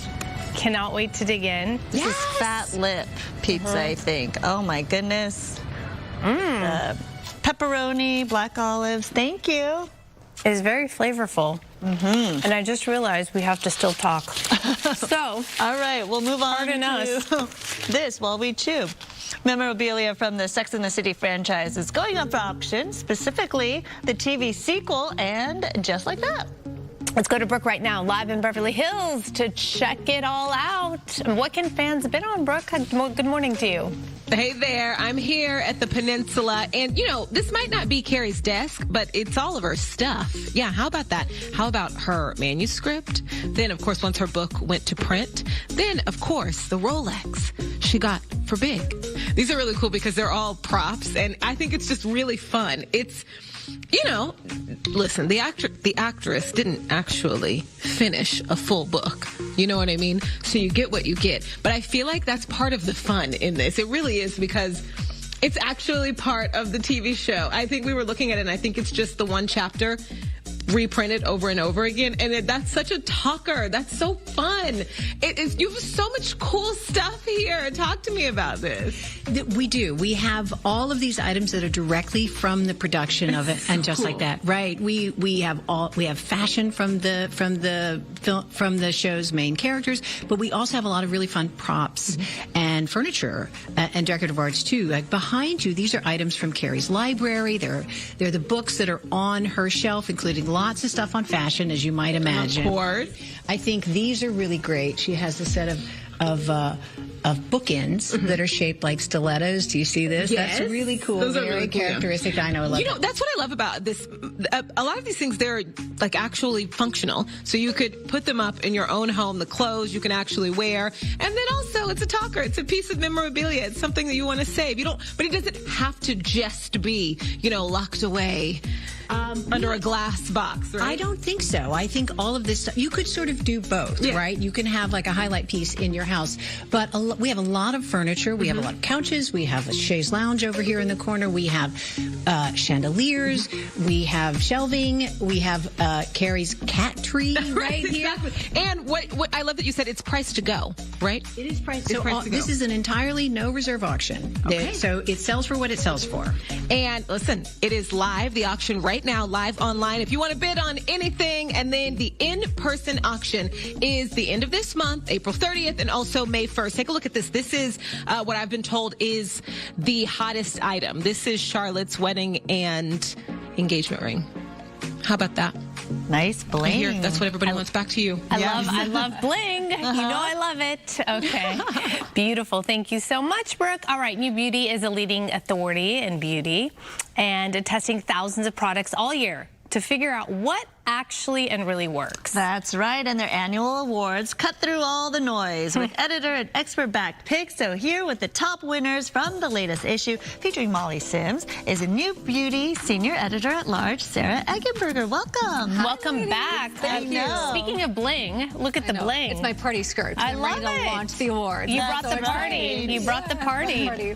So we're going to start first with the body. So this is Dermalogica's body treatment because sometimes your lotion just doesn't cut it. You need something a little bit more serious for the body. And we've seen this transition where people are really treating their body like an extension of their skin and their face. Yeah. Right? So they're being a little bit more specific about the treatments and about really trying to tone the skin. Okay. So this contains our NAD complex, and this is amazing. So use this like a serum on your body. So you're still going to put your lotion on top, but you apply this in the morning or in the evening, whatever you prefer. Can we see? You sure can.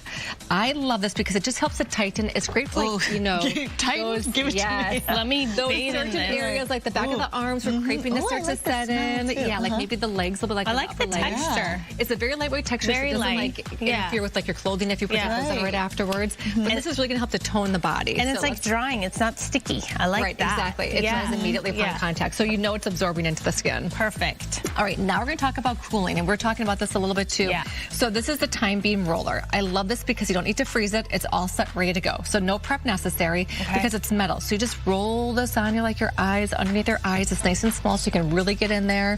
Jawline. And you say do this before makeup. Before makeup, it's a secret prep. Like it's the best way to really increase the circulation, which is what makes your skin look great. How long massaging? should you do this? Like as long as you can. Like try to just do I like to do lymphatic flow. So I kind of start with my jawline, I work my way up, and then I work my way back down and kind of like push everything out. Like gua sha, right? Yes, exactly. And that just really kind of helps to flush everything out. It feels amazing. So there is a little here and there. This is good for when we're on the freeway. That's right. So you're stuck in traffic. Keep it in your car.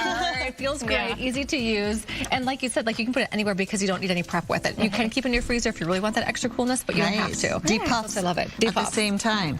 All right, what's this? So we know that the bond technology really kind of took over hair care, but it's also important for nails to work with your bonding because your nails are just keratin, right? And so this helps to repair the breakage that you typically get with gels and acrylics and just repetitive, using different nail polish. So is it like nail polish? So it's like a nail polish. You just paint it on, especially after you're taking off your gels or acrylics when your nails are a little bit more vulnerable. You want to put this on, and it just helps to repair and build back those bonds in the nail and the keratin. Make them stronger. It makes it stronger. You don't get brittle. It actually holds your polish a little bit longer because you do have a stronger core base. Makes sense. I love this for treating the nails, again, because otherwise your nails get really brittle and really dry as we age. Okay, next up. Some fun stuff here. So now we're talking about mascara. This is Armani's mascara, and I love this because it just gives you that nice lift and lash and improvement where we're seeing not that heavy lashes really in right now. It's kind of just really giving that natural look, and this helps to separate the lashes. You can see by this wonderful bristles. Right. It really helps to get in there, so you can actually do the lower lashes and the upper lashes with it. I love playing one layer of it, kind of seeing if that's good enough for you, and if you want to, you can go back in for a second and build it up a little bit more. But this just really helps to strengthen your lashes, and I don't see that you get sometimes a lot of times with mascara, you get a little bit of some drainage right here where it kind of falls down. This stays in place, and it works really well all day coverage with that. Very good. Nice. All right. Okay, IGK. This is an amazing hair care product because we're seeing a big difference right now. People wanting to just like let their hair air dry, but with it often comes some frizz. It doesn't always look. What do you mean often? Always. Yeah. So this helps to kind of manage that. It helps to style your hair and then also help to treat your hair all at one time. So you're just going to work that in your hair when it wet or dry? Wet. Okay. When it is wet. So not now. So not Just now. do it anyway. Just do it anyway. For like the therapy part of it. And that's going to help you, so when you air dry your hair, it's going to help it to not be as frizzy. Okay. And also give you the treatment at the same time. You know what? It smells good. And it smells delicious. I just realized something. I always put the frizz stuff when the hair is dry, and maybe that's the problem. There we go. No, seriously. You solved it. Yes. That helps. And the other thing is kind of true, like you're doing right now. Kind of work it in a little bit and then let it sit. Kind of like give your hair a little bit of some like control. It smells really good. And that makes you want to use it because it's like, you know, it smells good. Okay, this is from Madison Reed. This is such a problem solver. I love this product. I use it all the time because it actually is a concealer for your gray hair. Oh, wow. So it's a root touch-up, and you can use this. They have all the different shades, so no matter what your hair color is, what color is you that? can use this. This is the brown color. Like there's different shades of brown, and you just use it right where you're going to see the gray, which is typically like, of course, you're going to see it, you know, during your split over here. There we go. Also, you see it, but anywhere on the hairline, it just immediately covers your gray. Nice. It also dries really quickly, and it doesn't leave it cakey either. And so you can use it and then style your hair as normal, and it's not gonna like stick out or not be too heavy on the hair. So it definitely dries, because the last thing you want is... You don't want to touch it and then for it to fall out on your hands. And good on the go. Great on the go. And so when you're in between your touch-ups, this is your solution. Could it work as mascara? Totally. When in doubt. Really? Let's do it all. Okay. All these new solutions are coming up today. But this says a lot because you've tested so many products, and these are the award winners. Yeah. So and these really rise to the top. And it's all of our editors testing, then it goes through our board of appeals. So everyone has to like test this and love it. So all of our doctors love it. We all love it. And we make sure we test on the people who need it, right? So it's like for the person who has frizzy hair when they air dry, this is who tested this product. Yeah. So we make sure you're actually looking for that problem solution, and that's who's always testing. What's the testing period? Like, how long are you guys testing? So we used to have like a testing month or two, but now we're just like, that wasn't enough. So now we just test all year round. Oh, so wow. we're always like, okay, if this is a great product, we're saving this for our beauty awards. Got it. So now it's truly like a years-long process. Yeah, because I think it takes a while for your body to adapt to products. Absolutely. They say 3 months. I don't know if I made that up. I think that's what they say. You're smart on it again. Okay. Right, because it does take about 3 months because you want to do like a full skin cycle for your skin, and then same thing with your hair. It really needs to go through a full cycle to see if it really is working for you. And there's so much product out there that it's hard to choose, but you did all the hard work for us. The fun part. Thank you so much, Sarah, for expert advice on all things beauty. Check out New Beauty, both online and in print. And you'll be back at 10. I'll be back. Yeah. Yay, What are we more talking about? stuff. Beauty sleep. Beauty sleep. Another favorite topic. We all need that.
Welcome back. A slight tailwind helps the defending champs of the 130th Boston Marathon win again. For the second year in a row, John Courier from Kenya took first place, finishing in 2 hours, 1 minute, and 52 seconds yesterday. That is the 5th fastest marathon of all time.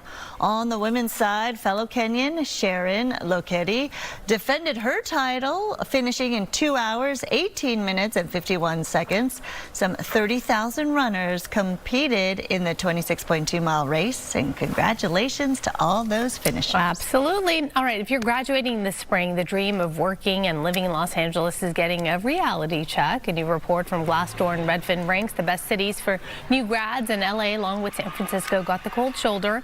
Analysts blame our soaring cost of living for pricing out the class of 2026. In fact, the only California city to make the top 10 was San Diego, which finished in 8th place. But even there, it's a struggle. Starter homes average about $600,000.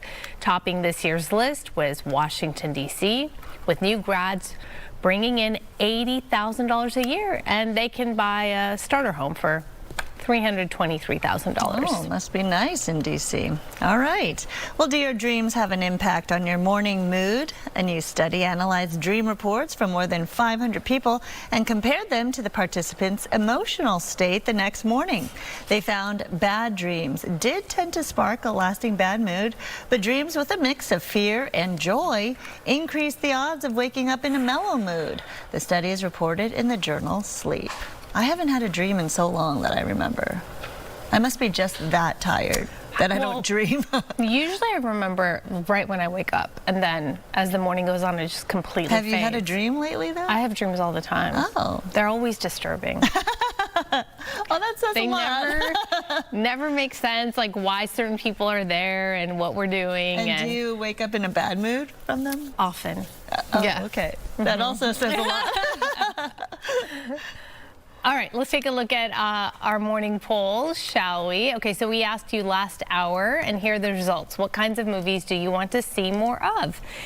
It looks like, well, romantic comedy it is, 44% of you. And then we've got a tie with book adaptations and horror. Sci-fi is 15%, and sequels are only 3%. I don't blame you. Usually, you know, the OG's the best. Comedy. Okay. All right. All right, well, today it's National Tea Day, so happy National Tea Day. That's right. Our friends at Coffee Bean and Tea Leaf sent us their cold brew energy teas. Okay, so We need this the is energy. packed with Yes. energy. And they want everyone to know that they can get their favorite regular size iced tea beverage for only $4 through 6 o'clock this evening. These cold brew teas get their boost from green tea extract and vitamin B12. So the good stuff. Yeah, absolutely. Okay, so Cheers. this one is pineapple yuzu. And this is then hibiscus berry sunrise. I think this was passion fruit. No, this is mango passion fruit, and this was berry something. But they're very good, very refreshing, and it has bits of pineapple inside. I see it, which is great. You know, it's like a mojito without the mojito It's a part. jolt of energy, Yeah. but in the clean way. Green tea and B12. We all need Thanks B12. so much. Thank you. We'll be right back. Don't worry, I'll clean this up.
Good morning and welcome to 10 a.m. We do begin with some breaking news. That's right, an arrest in connection with a deadly stabbing in Burbank that left one mother dead. Yeah, it's a terrible story. Let's go to Gigi right now, who's been following the story, and she has more details. Good morning. Good morning. The mother and daughter attacked beloved members of the Burbank community. One reportedly a school teacher, the other one a mental health activist. And this morning, Burbank police have announced they've made an arrest in their stabbings. Take a look. This is the suspect, identified by Burbank police as 30-year-old Sergio Mesa Freire. He was arrested and booked last night for murder and attempted murder. Police saying they found evidence of the stabbing where he was taken into custody. Now, this all happened yesterday morning at 6 a.m. on the 2800 block of North Brighton Street in Burbank. This is between Kenneth and Scott Roads. That's where police found 59-year-old Artie Varma and her 25-year-old daughter Mira stabbed multiple times. Mrs. Varma would later die at the hospital. Her daughter remains hospitalized in critical condition. The victims were reportedly able to give police information on their attacker, and that, coupled with surveillance video and other clues left behind, led detectives with the Burbank Police Department to Mesa Freire, who was taken into custody at 10 p.m. last night on East Palm in Burbank. Now, Mira Varma is a nationally recognized mental health activist, and she's also a TEDx speaker. She's worked with the U.S. Department of Health and Human Services and obtained her master's degree in both public health and social welfare at UCLA, while her mother reportedly was a beloved school teacher for over 18 years with the Burbank Unified School District. We have reached out to the school district for a comment. Her LinkedIn profile, though, says she spent 18 years and 9 months as a teacher. The community shaken up. The big question today, what is the relationship between the suspect, if any, and his victims? Burbank police will only say Mesa Freire is being held on $2 million bail. He is behind bars this morning as Burbank police detectives work on a case that will be presented to the Los Angeles County District Attorney. They are recommending charges of both murder and attempted murder. Sandra and Araxia? Do we know how detectives and law enforcement officials ended up getting the suspect involved? Because I think they were looking at some ring video or some video that was taken in the neighborhood, or eyewitnesses. Neighbors did provide surveillance video from their different security cameras. This all on Brighton, again, between Kenneth and Scott Roads. That and other information that they found at the scene led them to finding the suspect who was taken into custody last night. Burbank police is being very tight-lipped about all of this. They won't say if there is a relationship between the suspect and his victims. And that is a big question that residents of that Burbank neighborhood, this is a very quiet residential neighborhood right below the foothills of Burbank.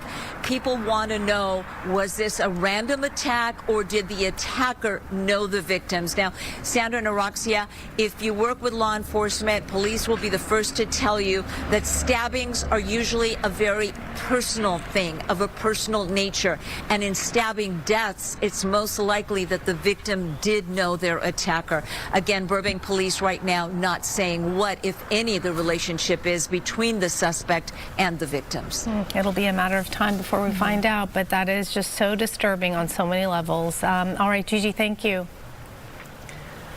On to this now. 2 people were injured when flames burned through an apartment in Canoga Park overnight. The LAFD saying the fire broke out at around 2:30 this morning at an apartment building on Bryant Street. The people inside the unit climbed out a window to escape. They were taken to the hospital in fair condition.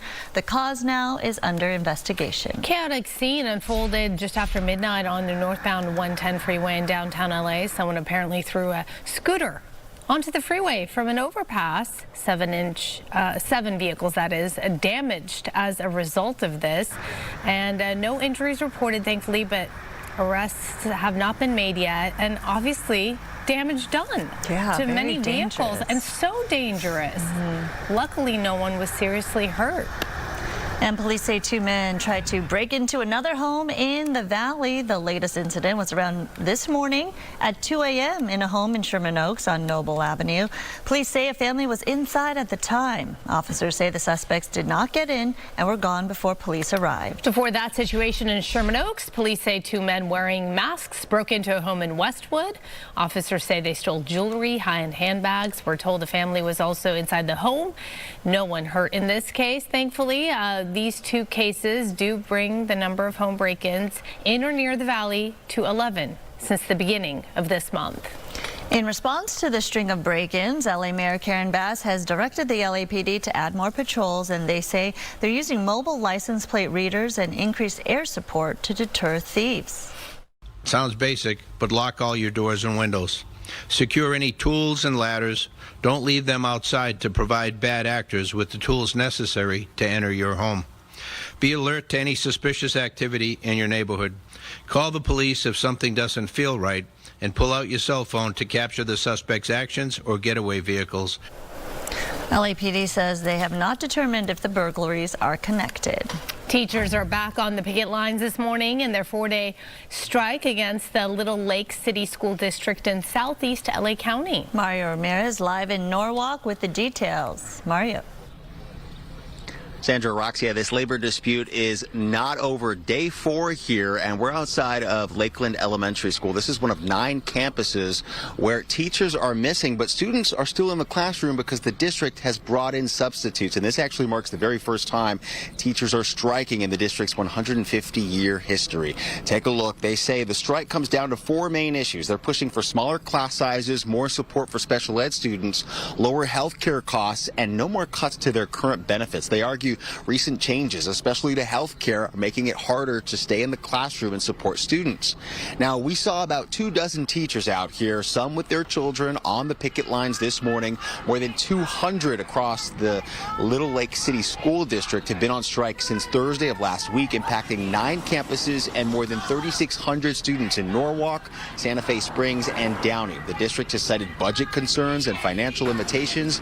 The union, the Little Lake Education Association, says they returned to the table, the bargaining table, yesterday after 3 days of striking, ready to make a deal, but they claim the district showed up unprepared and walked away without progress. And a major turning point here, they say, a mid-year cut to health care benefits, which educators say is already costing some of them up to $1,400 more a month. Take a listen.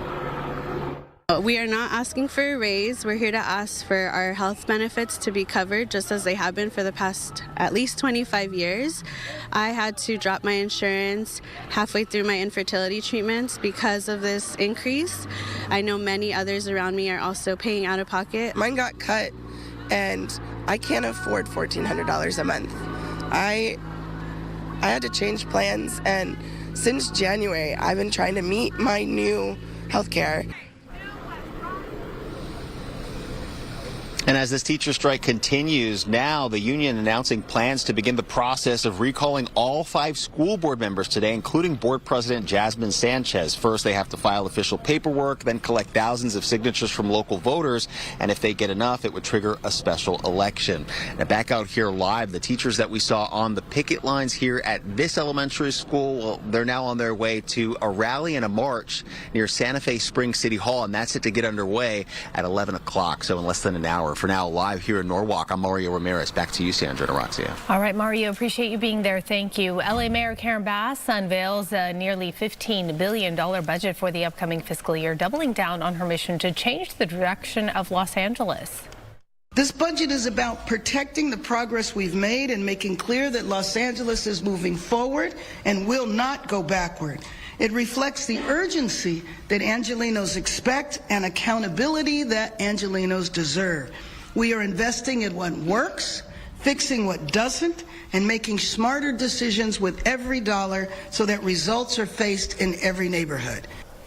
With tax revenues increasing, the mayor wants to hire an additional 510 police officers, as well as launching new specialized task forces to tackle retail theft and copper wire crime. The budget calls for maintaining all inside safe housing beds and street services for the unhoused. It also calls for more back-to-basics investments, including repairing 700 miles of city streets. The proposal now heads to the city council for review. Another Democrat drops out of the crowded field of candidates for California governor. Former state controller Betty Yee calls it quits, citing finances and low poll numbers. I am announcing my campaign for governor will be suspended. Public service has been the honor of my lifetime, and attentive leadership really requires one to recognize the times that we're in, understanding the ills and the challenges we face, and how best to serve. But this is today really a chance to say to every volunteer, to every supporter,